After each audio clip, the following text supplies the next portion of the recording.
Hi everyone, मैं हूं Jay. Welcome to my new blog. तो आज मेरी दिन की शुरुआत होती है गैस किचन में जाने के साथ में, जहां पे मैं कुकिंग कर रहा हूं अपनी मैगी को। तो अब मैं सुबह उठ चुका हूं और अब मैं बनाने आ गया हूं अपनी गैस किचन में। तो आज मैं बनाऊंगा मैगी।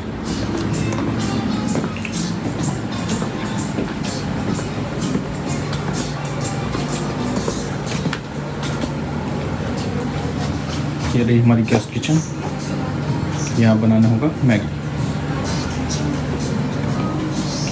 हर चीज़ में पैसा, यहाँ पर भी स्कैन करके पे करो, फिर चलाओ वी वॉश। तो मैगी बनके तैयार हो गई है। बस सब क्या है, बस मैगी खाना और चलना है। तो ब्रेकफास्ट करके मैं आ चुका हूँ बाहर और मैं आज जाने वाला हूँ द एना फ्रैंक हाउस। यह है Anne Frank house, must visit please. तो ये बहुत ही एक थोड़ी ना सैड वाली स्टोरी है। तो यहाँ पर क्या होता है कि आपको पता है कि जब वर्ल्ड वॉर 2 शुरू हुआ था तो हिटलर ने जूस को मारना शुरू कर दिया था, अब part of the holocaust programme. तो जहाँ पर करीब 60 लाख जूस लोगों को गैस चैम्बर में ले जाके मारा गया था। तो यहाँ पर एक कैरेक्टर है एना फ्रैंक, एक जो छोटी सी बच्ची थी। तो जब क्या हुआ था, जब पोलैंड में जब एक तरीके से उनका वो बढ़ने लगा था नाजी आर्मी का इन्फ्लुएंस, तो वो वहाँ से फ्लू करके यहाँ पर आते हैं नीदरलैंड में, और नीदरलैंड में भी एम्स्टर्डम में वो रहना स्टार्ट करते हैं। पर क्या होता है कि आगे चल के नाजी जो आर्मी है वो नीदरलैंड तक भी पहुँच जाती है। तो इसमें क्या होता है कि जो एक आदमी होता है वो अपने घर में ही एक हिडन रूम बनाता है और उसमें उसको छुपा के रखता है, एना फ्रैंक और शायद उसके भाई को भी। तो ये जो एना फ्रैंक हाउस है, ये वही हाउस है जहाँ पे वो 2 साल जो थी बिल्कुल छुप के रखी थी। मतलब आप सोचो कि एक बच्ची जिसको 2 साल एक अंदर छुप के रहना पड़े घर के अंदर, तो जो ओनर था वो उसने उसको इतने अच्छे से रखा हुआ था कि अंदर पूरी की पूरी ना किचन वगैरह, उसके सोने का और ये सारी चीज़ों का वो रखा था। तो एना फ्रैंक फेमस इसलिए है क्योंकि जब ये सारी चीज़ें शुरू हुई थी तो उन्होंने अपनी जो सारी डॉक्यूमेंट्री, अपनी लाइफ है, वो एक तरीके से लिखना शुरू कर दिया था। बट सैड स्टोरी ये है कि 2 साल बाद नाजी आर्मी को पता चल जाता है कि कुछ जूस जो हैं इस हाउस में छुपे हुए हैं। तो वो यहाँ पे रेड करते हैं और एना फ्रैंक को लेके चले जाते हैं। और इसके बाद में क्या होता है ये तो पूरी दुनिया ही जानती है। उन सबको कॉन्सेंट्रेशन कैंप भेज दिया जाता है, जहाँ पर क्या होता था कि लोगों से बोला जाता था कि आप जो है ना इस चैम्बर के अंदर चले जाओ, एक रूम के अंदर बोलते थे कि आपको यहाँ पे अपना मतलब नहाना धोना है। जब सब लोग नहा धो के उस चैम्बर के अंदर आते थे तो वहाँ पे चारों तरफ से उसको बंद करके उसके अंदर जहरीली गैस छोड़ के उन लोगों को मार दिया जाता था चैम्बर्स के अंदर। तो इस तरीके से हिटलर ने करीब 60 लोगों को मरवाया था। और जो एना फ्रैंक थी, हमारा जो कैरेक्टर है, वो भी एक इसी तरीके से मारी गई थी। तो इसमें क्या था, उन्होंने अब जब अपनी पूरी की पूरी ना लाइफ डॉक्यूमेंट करके रखी थी, तो उसके मरने के बाद में उस डायरी को वो किया जाता है। तो उस फेमस बुक का नाम है the diary of young girl.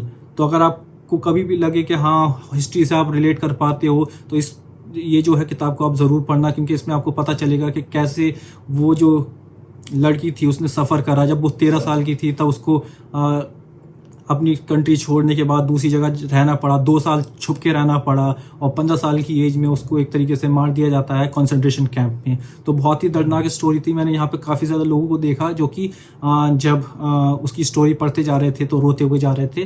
तो अगर ये जो मैं बोलूँगा ना, ये जो एक्सपीरियंस है, ये आपको पता चलेगा कि हाँ कि पहले के समय दुनिया कितनी ज़्यादा दर्दनाक थी।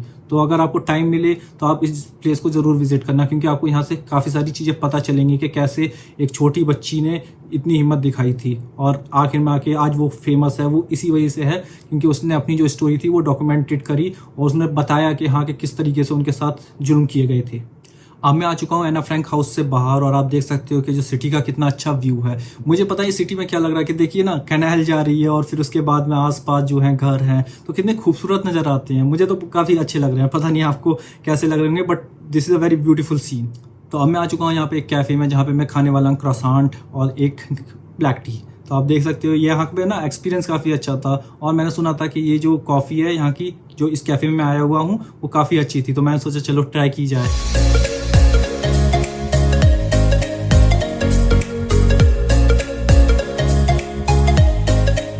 मैं ट्रैवल करके जा रहा हूँ डैम स्क्वायर में, जहाँ पे मैं देखने वाला हूँ काफ़ी सारी चीज़ें, क्योंकि ये जो स्क्वायर होते हैं ना वो एक तरीके से ना काफ़ी ज़्यादा हैपनिंग प्लेस होते हैं और काफ़ी सारे लोग वहाँ पर आए हुए होते हैं। तो देखते हैं कैसा रहता है अपना एक्सपीरियंस डैम स्क्वायर पे।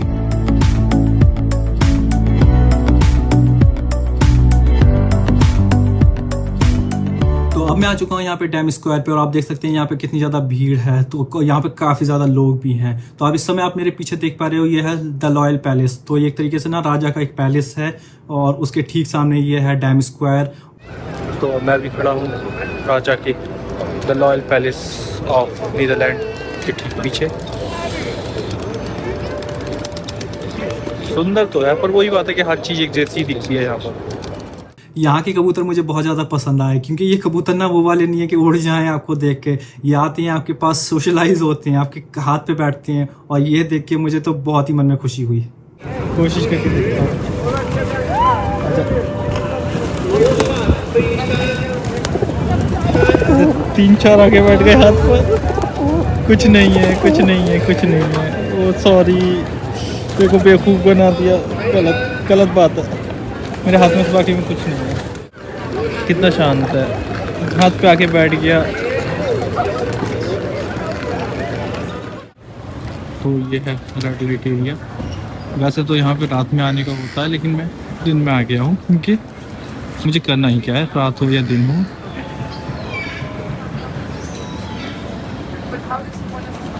और अगर आपको अभी भी नहीं लगता तो ये देखो। तो यहाँ थोड़ा और आसपास और घूमने के बाद में मैंने यहाँ पे गया एक सुपरमार्केट में, जहाँ से ख़रीदे मैंने कई सारे जो होते हैं ना क्रोसेंट और ब्रेड वाले आइटम। वीगन काफ़ी सारी चीज़ें, तो मैं देखता हूँ वीगन चीज़ मैं ले सकता हूँ। अभी सुपरमार्केट से ये 4 चीज़ें और ली हैं खाने के लिए। अच्छे से तो पेट नहीं भरा था, तो मैंने सोचा ये क्रोसेंट दोबारा ले लूँ। सुपरमार्केट से निकलने के बाद में मैंने सोचा क्यों ना एक दूसरा सा बोट टूर लिया जाए। तो जब मैं बोट टूर के लिए पहुंचा तो वहां पे मुझे जाके क्या पता चलता है कि जो मेरा आई एम्स्टर्डम कार्ड है ना, उसमें 4 तरीके की क्रूज बोट्स हैं। तो आप किसी भी एक को ले सकते हो, पर 2 को नहीं। पर मैंने सोचा कि चलो यार ट्राई करते हैं, क्या पता मिल ही जाए। तो वहाँ पर जो बंदा था ना, जो टिकट चेक कर रहा था, वो बहुत ही अच्छा बंदा था। क्योंकि मैं आपको पता है कि मैं इससे पहले वाले ब्लॉग में क्रूज़ ले चुका था, तो इसका मतलब है कि मैं आई एम्स्टर्डम कार्ड का दोबारा से यूज़ नहीं कर सकता दूसरी क्रूज़ लेने के लिए। बट मैं वहाँ पे गया, उसने कोड मेरा स्कैन करा, वो बोला कि नहीं आपका नहीं हो सकता। फिर मैं खड़ा था, तो फिर उसने बोला चले जाओ, मतलब कि मैं तो देख ही नहीं रहा हूँ, आप जाओ, मैं तो दूसरी तरफ देख रहा हूँ। मतलब उसका कहने का मतलब है कि आप चले जाओ, मैंने तो कुछ देखा ही नहीं, तो आप जाके क्रूज़ में बैठ जाओ, क्योंकि चेकिंग जो होती है वहीं पर ही होती है, बाद में चेकिंग नहीं होती है। तो उसने जब बोला कि हाँ आप चले जाओ, बैठ जाओ, मैंने तो कुछ देखा ही नहीं है, तो मैं समझ गया कि वो बोल रहा है कि आप जाके बैठ जाओ और कुछ नहीं है। और मैं जाके बैठ भी गया, और मैंने फिर इसका जो दूसरा क्रूज़ था उसका भी एक्सपीरियंस लिया, जो कि काफ़ी वंडरफुल था।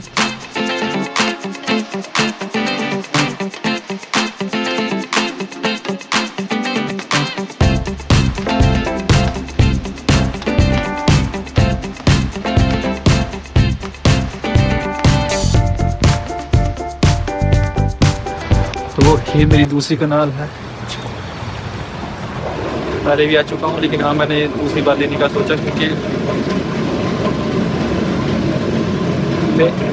वैसा अलाउ नहीं थी, लेकिन उसने अलाउ कर दिया। तो मेरा ये भी था कि Amsterdam is a city of canal, तो क्यों ना आया जाए दोबारा कनाल करने के लिए, कनाल देखने के लिए ऑब्वियसली। तो मैं आपको बता दूं ना, देखिए क्रूज़ में बैठने के बाद में जो आप सिटी को रिकॉर्ड करते हो ना, उसका एक्सपीरियंस ही अलग होता है। आप खुद सोचो कि पानी के बीचों बीच आप निकल रहे हो और साइड में इतना अच्छा व्यू है, दूसरी साइड में भी इतना अच्छा व्यू है, आप कंफ्यूज हो जाओगे कि मैं किस तरफ देखूं, क्योंकि दोनों तरफ भी आपको ना बड़ी से बड़ी और हिस्टोरिकल बिल्डिंग दिखेंगी, और इसके बारे में वो बताते हुए भी जाते हैं। तो आई वुड से कि वंडरफुल एक्सपीरियंस है। तो आप सोचो कि मैंने कोपेनहेगन में एक क्रूज़ ली थी, और यहाँ पर मैं नीदरलैंड में तो मतलब एम्स्टर्डम के अंदर 2 क्रूज़ ले चुका हूँ। तो कितना अच्छा एक्सपीरियंस रहा होगा। और ये सारी जितनी भी होती हैं वो 1 से 1.5 घंटे की होती हैं। तो इतना टाइम निकालना इसलिए ज़रूरी है, क्योंकि मतलब कि इतना टाइम मैं इसलिए भी दे रहा हूँ क्योंकि मुझे वर्थ इट लग रहा है कि हाँ कि भाई ये कनाल है, और कनाल के बीच में से आप निकलोगे, पूरा सिटी का अच्छे से व्यू देखोगे, तो ऑब्वियसली कि मुझे तो बहुत वर्थ इट लग रहा है ये।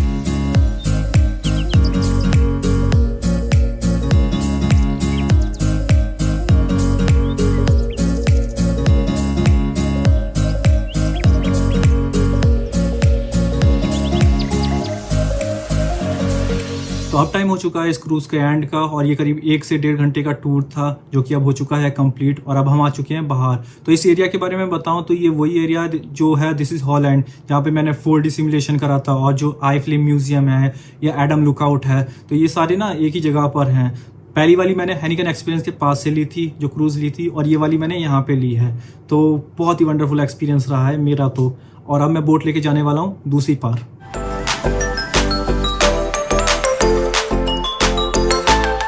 तो अब मैं यहाँ से मेट्रो लेके जाने वाला हूँ रेड लाइट एरिया, जहाँ पे मैं घूमने वाला हूँ एक म्यूजियम में।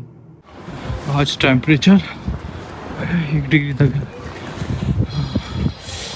बहुत ठंडक है, हाथ भी बाहर निकाल नहीं पा रहा हूँ। वो तो बस है ताकत थोड़ी बहुत के हाथ बाहर निकले हुए हैं। तो अब मैं आ चुका हूँ यहाँ पे म्यूजियम ऑफ प्रोस्टिट्यूशन में, जो कि है रेड लाइट एरिया में। तो मैं ये बोलूँगा कि देखिए ये एक एक्सपीरियंस है, कभी भी किसी चीज़ को देख के हाँ हूँ मत करना कि हाँ कि ये गंदी चीज़ है, चलो मत, नहीं ऐसी जगह पे नहीं जाते हैं। देखिए ये म्यूजियम है और प्रॉपर म्यूजियम है, मैं बता रहा हूँ, क्योंकि आप रेटिंग भी चेक कर सकते हो। पर यह है कि डिफरेंट एक्सपीरियंस के लिए होती हैं। तो अगर आप ये इस म्यूजियम में आ रहे हो तो ऐसा नहीं है कि नहीं कि ये सही नहीं है, एक्सपीरियंस करना है। तो देखिए मैं मानता हूँ कि एक्सपीरियंस के लिए तो हर चीज़ है, तो आपको एक बार एक्सपीरियंस करना चाहिए कि हाँ कि क्या चीज़ें थी, कैसे काम करती हैं यहाँ पर, कैसे लोगों की लाइफ हुआ करती है इस एरिया के अंदर। तो उन सारी चीज़ों को दर्शाने के लिए यहीं पर ये म्यूजियम ऑफ प्रोस्टिट्यूशन था।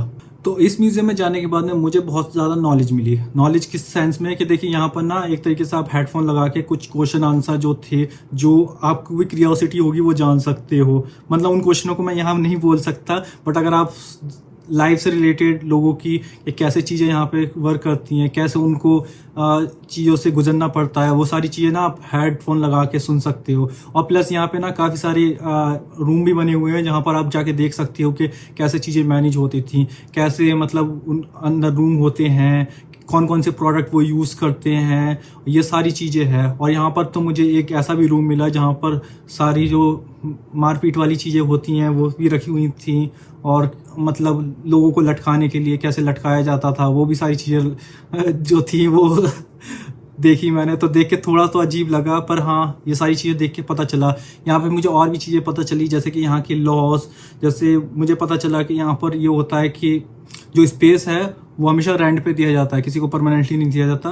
तो लोग रेंट पे लेते हैं और उसके बाद में अपना बिजनेस कर सकते हैं यहाँ पर। और प्लस यहाँ पर ये होता है कि लाइसेंस लेना पड़ता है म्यूनिसिपैलिटी से। तो ऐसा कोई भी नहीं है कि कोई भी रूम लेके यहाँ पे बिजनेस शुरू कर सकता है। उसके लिए यहाँ पर ये रहता है कि म्यूनिसिपैलिटी से पहले एक तरीके से ना जो नगर पालिका होती है यहाँ की, तो वहाँ से एक लाइसेंस बनवाना पड़ता है, फिर ही आप यहाँ पे बिजनेस कर सकते हो। तो इस तरीके की बहुत सारी नॉलेज मुझे पता चली, क्या हिस्ट्री है, कैसे यहाँ पे चलता है, करंट कंडीशन क्या है, करंट लॉस क्या है, तो वो चीज़ें ना यहाँ पे पता चली।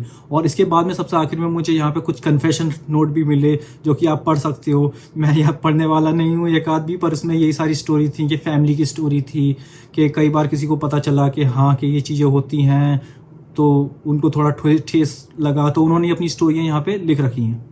तो म्यूजियम ऑफ प्रोस्टिट्यूशन कवर करने के बाद मैं आ चुका हूँ बाहर, और यहाँ पे मैं देखने वाला हूँ यहाँ पे थोड़ी सी जगह है। तो पर आपको अगर यहाँ पे दिख रहा होगा कि मैं ना किसी केवल शॉप्स और ये जो चीज़ें हैं उन्हीं की वीडियोग्राफी ले रहा हूँ, किसी पर्सन की वीडियोग्राफी या फोटो नहीं ले रहा हूँ, क्योंकि वो यहाँ पे प्रोहिबिट है।